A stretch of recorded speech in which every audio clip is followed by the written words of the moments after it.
Bill वक्फ की जायदाद को बचाने के लिए, बल्कि वक्फ की जायदादों को खत्म करने के लिए।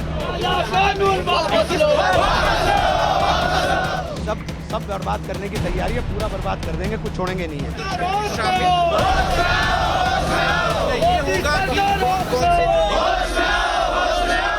वक्फ की जमीनें लूट करके अपने उद्योगपति दोस्तों को देना चाहते हैं क्या? किस बिल पर इसने असहमति की आवाज को सुना है?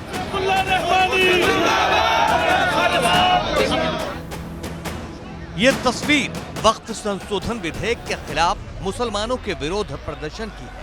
सोमवार को वक्फ संशोधन विधेयक के खिलाफ all India Muslim personal law board ने दिल्ली के जंतर मंतर पर धरना प्रदर्शन किया। All India Muslim personal law board ने सरकार से इस बिल को वापस लेने की मांग की है।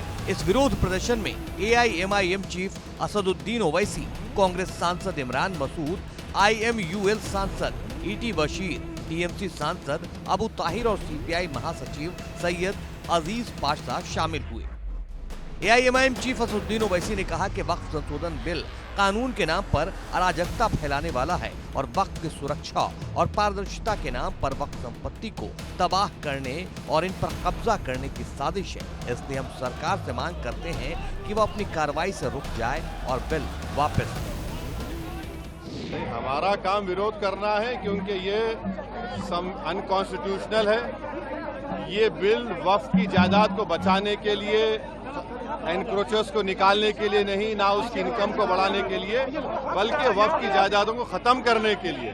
मुसलमानों से उनकी मस्जिदें, दरगाहें, खानखाहें, कब्रस्तान को छीनने के लिए इस तरह का प्रोविजन उसमें रखा गया है। तो इनकी नीयत खराब है और ये चाहते हैं कि देश में और दूरियां बढ़े दो बड़े समुदायों में। तो इसका विरोध, क्योंकि संख्या बल तो है बीजेपी। अरे हाँ, देखिए, हम तो ये कह रहे हैं कि हम विरोध करेंगे। अगर चंद्रबाबू नायडू, पासवान साहब और नीतीश कुमार और हमारे अजीत सिंह साहब के बेटे अगर इसका तायीद करेंगे तो इनको जनता जिंदगी भर याद रखेगी। बिहार में ले जाएंगे इस मुद्दे को नीतीश कुमार के खिलाफ, ये देखते हुए क्या बिहार में आप ले जाएंगे इस मुद्दे को? ये तो देश में जाएगा मुद्दा, सिर्फ बिहार के नहीं, देश में जाएगा, बिहार में जाएगा। जंतर मंतर पर वक्फ संशोधन बिल के खिलाफ धरने में शामिल हुए कांग्रेस सांसद इमरान मसूद ने केंद्र की मोदी सरकार पर हमला करते हुए कहा कि 1995 का कानून अपने आप में पूरा था, कुछ बदलाव की जरूरत थी तो बदलना था, लेकिन सरकार ने पूरा का पूरा ही बदल डाला। ये सब कुछ बर्बाद कर देना चाहते हैं। देखिए, सरकार का जो हमने बार बार कहा है कि 1995 का कानून अपने आप में पूरा था, उसमें कोई कमी होती तो आप करते। आपने तो सारा का सारा ही बदल दिया, पूरा छोड़ दिया आपने। सब बर्बाद करने की तैयारी है, पूरा बर्बाद कर देंगे, कुछ छोड़ेंगे नहीं है। इधर कांग्रेस सांसद इमरान प्रतापगढ़ी ने कहा कि अगर संगठन लोकतांत्रिक तरीके से उस तानाशाही के खिलाफ विरोध कर रहे हैं जिसे सरकार थोपने की कोशिश कर रही है तो ये अच्छी बात है। उन्होंने सवाल करते हुए पूछा कि क्या आप वक्फ की जमीनों को लूट कर अपने उद्योगपति दोस्तों को देना चाहते हैं? जब आप JPC सदस्यों की राय नहीं सुनने वाले थे तो आपने JPC बनाए ही क्यों? ये सरकार तानाशाही पर आमादा है।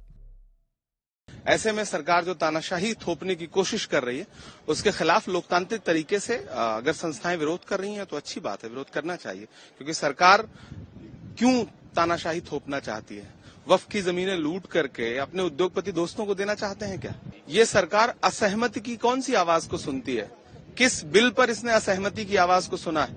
इसी देश की पार्लियामेंट में 146 सांसदों को सस्पेंड करा करके 10वीं बिल पास कराए गए थे। ये असहमति की आवाज सुनने वाली बात हुई। JPC का गठन क्यों किया आपने जब JPC के सदस्यों की राय को सुनना ही नहीं था?